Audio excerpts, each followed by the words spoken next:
Please note, the following insert contains graphic content not suitable for sensitive viewers. As you prepare for work tomorrow, spare a thought for the exceptional group of staff who man state mortuaries. Every day, they work to try and find out how the bodies passing under their hands met their end and who they are. 𝗀𝗵𝗶𝘀 got a privileged look behind the scenes. It's Monday morning, barely light, but death knows no business hours. Here at one of the country's busiest mortuaries, the weekend's bodies are already streaming in. I'm spending the next couple of days at the morgue. I'm going to take you in with me. Keep an open mind. Processing thousands of bodies a year, the staff works around the clock with limited resources to determine cause of death and identify unclaimed bodies. We do in excess of 3,000 post-mortem examinations a year.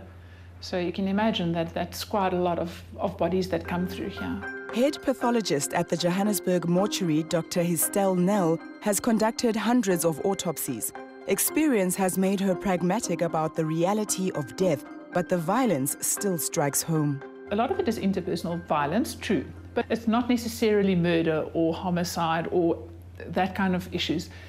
But I do believe that we are quite a violent society, unfortunately, and that is what we see the evidence of. We visited the mortuary after payday weekend. It's the busiest day of the month, and Dr. Nel will be performing 4 autopsies. She has to go through each case file thoroughly for any clue that might help her in determining the cause of death. So is the first time you interact with the deceased from the case files? Unless you went to the scene, but otherwise, yes. Autopsies are tightly controlled and access to them is strictly limited to protect the privacy and dignity of the deceased. I am privileged enough to join Dr. Nel as she prepares for what will be a frantic start to the day. Soon enough, the first bodies start rolling in. On the lineup this morning, a suicide case, a gunshot victim, as well as 2 cases that have come directly from a local hospital. The autopsy room is a hive of activity. Dr. Nel and her team get to work. Operating with military precision, they carefully dissect, examine, and weigh each vital organ, leaving no stone unturned in the search for answers. Behind me is the autopsy room, where Dr. Nel is performing several autopsies. We couldn't take our cameras inside because we have to respect the wishes of their family members. It's a surreal experience to see what pathologists have to do to gather evidence to find out why these people died, how they died. But in a very strange way as well. It's comforting to know that they're doing everything they can to bring closure to families. When I was in the room, I realized that you've got a dedicated team. There's a lot of support staff. When we go in to do the post-mortem, I have a dry assistant. That's the lady that does the scribing. Whilst I talk, she writes down exactly what I'm saying. They also receive the specimens from me, like you would have seen the blood that we take. And then we have the people that helps us with the post-mortem examinations. But despite the staff's best efforts, the system is battling under the sheer weight of numbers.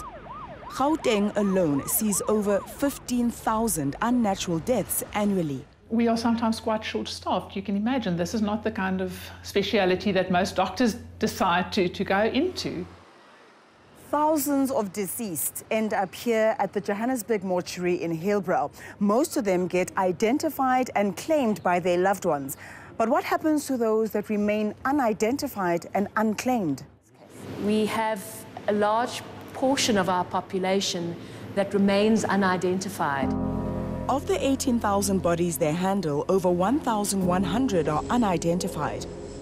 It was seeing the vast number of unclaimed bodies languishing in cauldrons for weeks on end that spurred specialist pathologist Dr. 𝗀𝗃𝗃 HANSMEYER to set up a first-of-its-kind identification unit at the Johannesburg mortuary. We wanted to try and ascertain whether or not the unknown, the unidentified population in our facilities that died from unnatural deaths were foreign or South African. We have a system whereby we can pinpoint those individuals who after 7 days have not been identified, and then we automatically admit those individuals into our identification unit. The role of the unit is to identify unclaimed bodies that are here at the mortuary. First, the body goes through a low-doc scan, which scans the body for broken bones, bullets, and other wounds. Then the body comes here for an identification session. Fingerprints are taken and run through the South African Police Service and Home Affairs database for comparison. This information is critical in piecing together the puzzle and finding traits that are unique to each individual.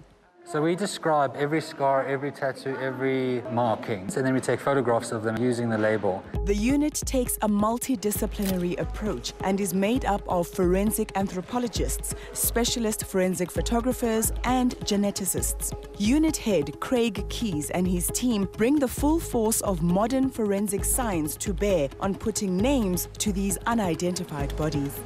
We will then process them, we'll collect DNA samples, so we'll take blood and hair and nail, so that we can hopefully then match it somewhere down the line.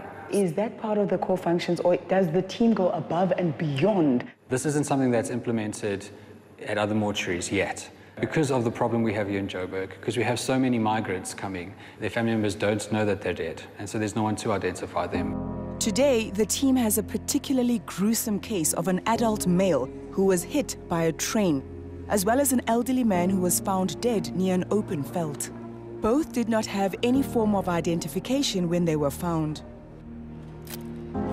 The unit works efficiently and diligently, and every case is treated with dignity. But don't touch the top, touch the side.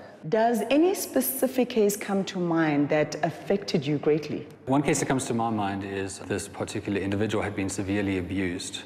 I can't think of a single bone that hadn't been broken multiple times. There was evidence of healing fractures and healed fractures on all the bones. And ultimately, it appears it led to her death.